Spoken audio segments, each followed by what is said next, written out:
አቢ ሳቢ ምን ሆነች? ሳቢ ምን ሆነች?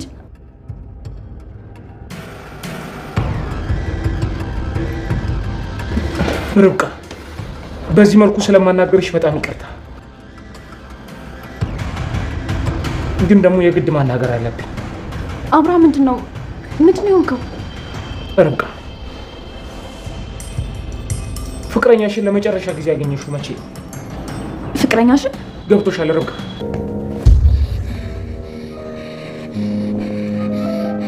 ተረጋጊ፣ አልጎዳሽም። እሺ ይኸው ምግብ አምጥቼልሽ ነው።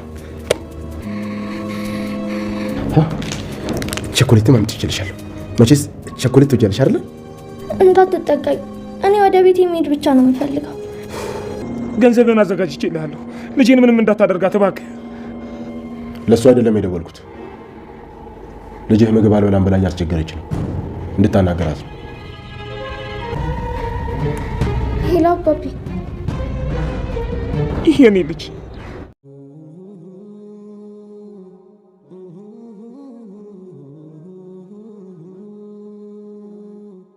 አብርሃም ልጅህን የምትፈልጋት ከሆነ 1 ሚሊዮን ብር ማምጣት ይኖርብሃል ተባለ። አብርሃም 1 ሚሊዮን ብር በተጠየቀ ጊዜ እንግዲህ ይህን 1 ሚሊዮን ብር ከየት አመጣለሁ ብሎ ነበር። አጋቾቹም በ3 ቀን ውስጥ ይህን 1 ሚሊዮን ብር በካሽ እስካላመጣ ድረስ የልጁን አስክሬን እስከ ቤቱ ድረስ በስጦታ ወረቀት ጠቅልለው እንደሚያመጡለት ነገሩት። በዚህን ጊዜ አብርሃም ራሱን ስቶ ወደቀ። ልዩና ዲና በአብርሃም ፊት ተጣሉ። ልዩን አንቺ ከኔና ከአባቷ በላይ ልታስቢላት በጭራሽ አትችይም እያለቻት ነው። ልዩም እኔ አንቺን በሆን ኖሮ እግርና እጄን ይዤ ወደ ቤት አልመለስም ነበር፣ ለሷ የመጣውን ሞት እኔ ሞትላን ነበር እንጂ እንደ አንቺ አላስመስልም ብላታለች። ዲና እንግዲህ የማስመሰል ባህሪዋ አንዳንድ ጊዜ ብልጭ ይልባታል። እናም ይሄ ጉዳይ ከኔ ይልቅ አንተን ነበር ለናድ የሚገባው፣ አንተ ግን ዝም አልክ እያለችው ነው።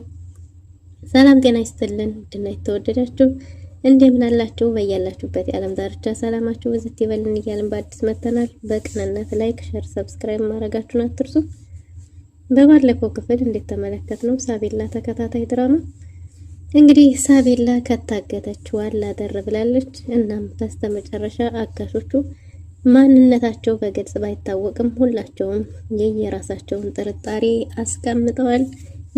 የዲና ጥርጣሬ ኤፌሶን ሲሆን የማርኮን እጅ ሲኖርበት ይሆን? ይህ ሰው አጋቹ ከማን ጋር የሚሰራ ሊሆን ይችላል? እንግዲህ አብርሃም ዲናን ይዞ ወደ ሐኪም ቤት ለመሄድ ጉድ እያለ ሳለ የዲና ጸሎት ነው መሰለኝ አዲስ ሰርፕራይዝ መጥቷል። ይሄ ምንድነው? የማያውቀው ስልክ በተደወለ ጊዜ ስልኩን አንስቶ ነበር እና ስልኩን ባነሳ ጊዜ እንግዲህ ያንተን ውድ የሆነውን ነገር ለህይወትህ የሚያስፈልግህን የህይወትህ ብርሃንህን እኛ ጋር ነውና እሱን የምትፈልግ ከሆነ ደግሞ ብለውት ነበር። ግን ደግሞ አብርሃም የወንድነት ልቡ ይዞት ገጭጓ ብሎ ነበር። ግን ሳቤላን እንደያዙ ሲያቅ እንግዲህ ማን እንደሆንኩ አታውቁም፣ ልጄን የማትለቁ ከሆነ እያለ ሲፎክር ነበር። እኛ በምንልህ መንገድ የማትስማማ ከሆነ የልጄን አስክሬን እስከ ቤት ድረስ በስጦታ ወረቀት ጠቅለን እናመጣልሃለን እያሉት ነው። አብርሃም ምን መሆን ያለበት በዚህን ጊዜ? ተለሳልሶ የጠየቁትን መስጠት ወይስ ደግሞ እንደዚሁ እንዳለው አሻፈረኝ አምባጓሮ ማለት? የትኛው የተሻለ ይሆናል? አብርሃም እንግዲህ በስተመጨረሻም አብርሃምን ሁሉም ቤተሰቡ ልጃችን እሱ ጋር እስካለች ድረስ አንተ እንዲህ መሆን የለብህም፣ መረጋጋት ይኖርብሃል ብለውታል። እሱም በዚህን ጊዜ እንግዲህ ለመረጋጋት እየሞከረ ይገኛል። በስተመጨረሻም እንግዲህ አብርሃም ያልባሉት ተስማምቶ እሺ ምንድነው የምትፈልገው? እባክህ ልጅን ብቻ አደራ ምንም ነገር አታድርግብኝ እንጂ አንተ የጠየከኝ ሁሉ ለመስጠት ዝግጁ ነኝ ብለውታል። እናም እሺ እንደዛ ከሆነ በዚህ 3 ቀን ውስጥ 1 ሚሊዮን ብር እያሉት ነው። 1 ሚሊዮን ብር ከየት አመጣለሁ ሲል ለዛውም በካሽ አስቀምጥ ያልኩብህ ቦታ ይህን ብር እስካላስቀመጥክ ድረስ ልጅህን አታገኛትም፣ እርምህን አውጣ ብለውታል።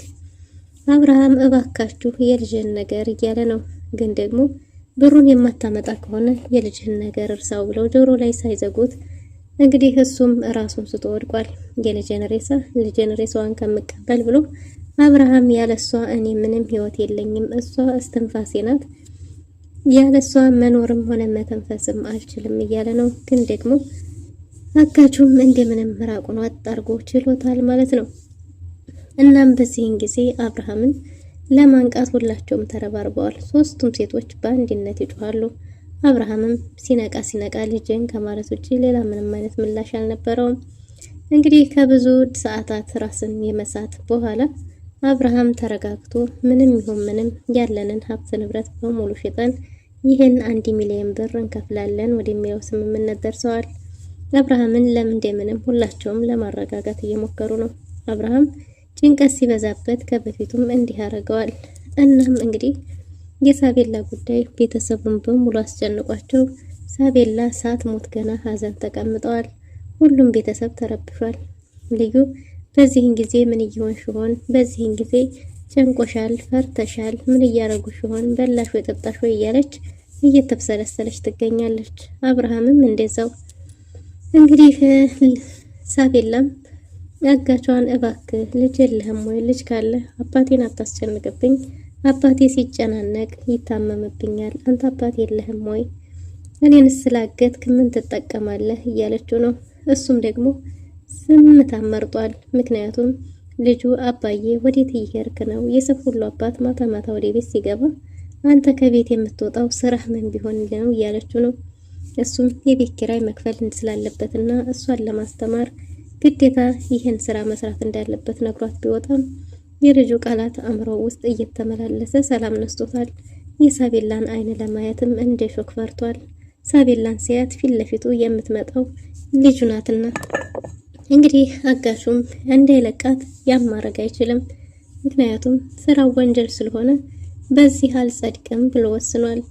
ግን ደግሞ አንድ ነገር ማድረግ አለብኝ እያለ ነው። ቢያንስ እንኳን ወደ ቤቷ ባልሸኛት ግን ደግሞ ከታሰረችበት ልፍታት ብሏል። ሊፈታት በተጠጋት ጊዜ እባክህ ምንም አታድርገኝ፣ እኔ ምንም የለኝም፣ እኔን ስለገደልክ ምን ትጠቀማለህ? እኔ መኖር እፈልጋለሁ፣ ገና ትንሽ ልጅ ነኝ፣ ነገዬን ማየት እፈልጋለሁ፣ አልኖርኩም ልኖር፣ ምን አደረግኩህ? እያለች ስትለምነው እሱም እኔ ምንም አላደርግሽም እያላት ነው። ግን ደግሞ ሳቤላ እንዳይገላት አምርራ ስትለምነው እንግዲህ እሱም አንጀቱ እየተንሰፈሰፈም ቢሆን እንደምንም እኔ ምንም አላረግሽም፣ አልጎዳሽም፣ ልፈታሽ ነው ብሏት ነበር። አትንካኝ ስትለው እሷን ላለማጨናነቅ በቃ የምተኝበት ፍራሽ ላምጣልሽ ብሎ ጥሎ ወጥቷል። በዚህን ጊዜ ሳቤላ መለመኗን አላቆመችም። እባክህ አባቴም ተጨንቆ ይሞትብኛል፣ አባቴ ሲጨናነቅ ያመዋል፣ እኔ በስላገትክ ምን ታገኛለህ? መኖር እፈልጋለሁ እንዳትጎዳኝ እያለችው ነው። በስተመጨረሻም እንግዲህ አጋች ለሳቤላ ፍራሽ አምጥቶላት ፍራሹ ላይ ካስተኛት በኋላ ጸጉሯን እየደባበሰ እባክሽ ይቅርታ አድርጊልኝ፣ ተገድጄ ነው ወድጄ አይደለም እያለ ነው። ያስገደደው ችግሩ ነው ወይስ ከሱ በላይ ሌላ የሚያዘው ሰው አለ? አብርሃም፣ ዲና እንዲሁም ርብቃና ልዩ ነው ቤተሰቡ ሀዘን የተቀመጡ ይመስላሉ። ግን ደግሞ ይህ 1 ሚሊዮን ብር በምን በኩል ነው የሚመጣው የሚለው ሀሳብ ላይ ናቸው። ሁላቸውም ተጨናንቀዋል። ግን ደግሞ እንግዲህ አብርሃም በሉ እናንተ ሄዱና አረፍ በሉ እያለ ነበር። ዶክተር ርብቃ አንተን ብትሆን ወደ መኝታ ቤት ገብተህ ማረፍ ይኖርብሃል።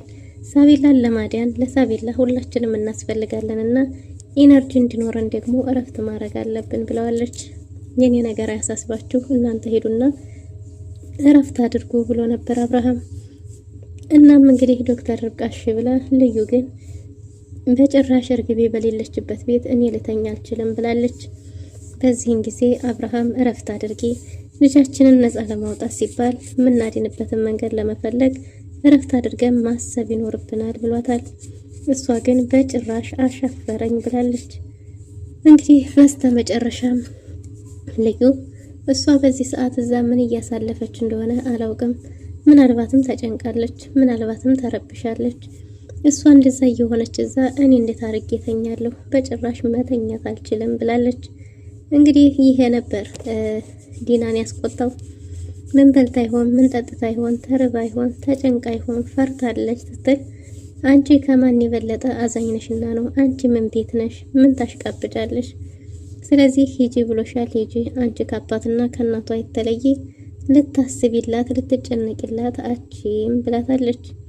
እንግዲህ ልዩም እንደ ድሮ ሰምታ ዝም ማለት አልቻለችም። ትሰሚኛለሽ ብላታለች። ትሰሚኛለሽ እኔ አንቺም በሆን ኖሮ ሳብዬን ከኔ ላይ ይዘዋት ሲሄዱ በጭራሽ እጄን ይዤ ወደ ቤት አልመጣም ነበር። ለሷ የመጣውን ሞት እኔ ሞትላት ነበር። ምናልባት ሞቼ ሬሳዬን ተረግጠው ካልሆነ በስተቀር በጭራሽ በህይወት እያለው ሳብዬን ጥለው ይዘዋት ሊሄዱ አይችሉም እያለች ነው።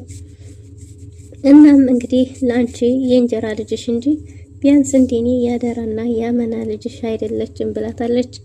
እንግዲህ ዲና ለሳቤላ አንድም ቀን ጥሩ እናት ሆናላት አታውቅም። አብርሃም የመጨረሻውን ውሳኔ ወስኖ ከቤት እስካስወጣባት ሰዓት ድረስ ለራሷ መጠቀሚያና የአብርሃምን ልብ ለማግኘት የተጠቀመችባት እቃዋ እንጂ በጭራሽ አንድም ቀን ከልቧ ፍቅር ሰጥታት አታውቅም። ግን ደግሞ አሁን አብርሃም ፊት ለማስመሰል የምትወዳት ለመምሰል ከኔ የበለጠ ማንም ሊጨነቅ አይችልም። እንዴት ነው በስንት መከራ ያረጋጋሁትን ሰው እንደ አዲስ የምትቆሰቁሹ ብላ ተቆጥታት ነበር። እንግዲህ ዲና ሳቢል ልዩ ይህንን በተናገረቻት ጊዜ ዲና የዚህም ምላሽ መመለስ የምችለው አንተ ነበርክ፣ ዝም ብለሃል። ይሁን አሁን ነገር አልቆሰቁስም፣ ልጃችን ትገኝ፣ ለዛሬ አንተ ስላለህ ዝም እላታለሁ፣ ሌላ ጊዜ ግን ልኳን እሰጣታለሁ እያለች እየፎከረች ነው። አብርሃምም እሷ ልክ ናት፣ በዚህን ሰዓት በዚህ ጭንቀት ሰዓት እንኳን ያንቺን ስም እየጠራች ሊሆን ይችላል። የልዩና የሳቤላ ግንኙነት እጅግ በጣም ጥልቅ ነው። ከኔ የበለጠም ከማንም የበለጠም የምትቀራረቡት እናንተ ናችሁ። ስለዚህ በዚህ ጭንቀት እንኳን ያንቺን ስም እየጠራች ነው የሚሆነው። በጣም ነው የምትወዳት እያለ ነበር። ግን ደግሞ ይሄ ቢሆንም አሁን እረፍት ማድረግ አለብሽ ሂጂ ብሏታል።